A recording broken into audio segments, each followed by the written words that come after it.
Let's look at how we can find these marginal PMFs and conditional PMFs and conditional Cdfs when a joint PMF of two random variables are given.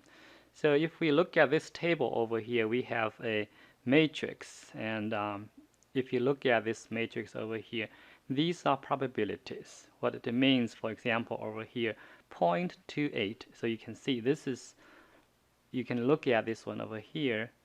The meaning of this 0.28 is that the probability over here that x is equal to 30 and y is equal to 3 is 0.28. So that's how we interpret this joint PMF. Now, how to find marginal PMF? If our probabilities are arranged in this matrix form, it's really easy. What we need to do is just add columns up or rows up, and that way we get the PMFs for either x or y. Okay, so if we add up these columns up, that means we are finding probability of x is equal to 10. So for example, what is the probability x is equal to 10? And that's the probability. We add all of them up. When x is equal to 10, y can be 1, right? And plus the probability that x is equal to 10 and y can be 2. And also add the probability of when x is equal to 10 and y is equal to 3. So if we add them up, and then we get 0.28 and plus 0.04 and plus 0.04, and then we have a value over here. It's going to be 0.36. So this way we can find all these marginal probabilities. And let's fill in this table over here, and we can actually do that. So this one over here, we get 0.36. And look at this column. That's the probability when x is equal to 20. And then we have 0.28. And then here we add them up, and it's going to be I think it's going to be 36 again. Yeah. So what we have now is really the PMF for the random variable x, and that's what we have, and we call it marginal PMF. Do the same thing for the random variable y, then we have over here, add them up, and then we're going to have 0.4, I think, over here, and then this one over here we have 0.2, add them up, and then add this row up, we have again 0.4. Okay. And we see that these are probabilities, definitely. If we add them up, it's 1, and here is 1 as well. So that's how we find marginal PMFs. Okay. All right, now let's look at the next concept, conditional PMF. Suppose we want to find this probability. For example, we say, okay, what is the probability, say, conditional, that x is equal to 10 given that y is equal to, say, 2, like this. Okay, and we know from the conditional probability formula, this is going to be the probability of x is equal to 10 and y is equal to 2 divided by the probability that y is equal to 2. Now we have just found out from the marginal PMF what's the probability y is equal to 2. So we can actually keep going. That's going to be, at the bottom over here is 0.2. So we get this probability from here. And then on the top, and that's going to be, look at the intersection of x is equal to 10 and y is equal to 2. And that's going to be 0.04. So if you do that, and that's going to be exactly 0.2. That's 0.2. So this is a conditional probability. And in fact, we can find this conditional probability for all values of x.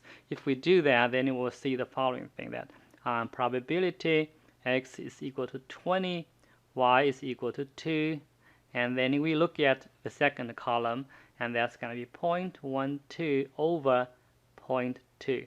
and that's going to be 0.6, and we have probability, and x is equal to 30 given y is equal to 2, and then we have over here it's going to be 0.04 again divided by 0.2, and then we have 0.2 again. So if you look at these three probabilities over here, given y is equal to, it's again a probability function because you add 0.6, 0.2, and 0.2 up. It's another PMF, and this is called the conditional PMF. So we have over here the conditional PMF. We have the following thing over here. This is given y is equal to 2, given y is equal to 2, and x over here can be 10 and can be 20 and can be 30. And we see this given over here, it's really 0.2 and 0.6 and 0.2. And if we go back to the joint PMF, it's easy to see how we got them, because you use 0.2 over here and to divide this row by 0.2, and then that's how we got it. Okay. Let's now look at the last question over here, how to find conditional CDFs, because we now know the conditional PMFs. This is an old problem, how we find CDFs from PMF. Remember, this is the probability we're going to try to find. It's the probability over here that we want to find what the probability that x is less than or equal to a, and given that y is equal to 2. Okay, and we're going to use these three probabilities we have. So we have these cases over here that if a is less than 10, we see that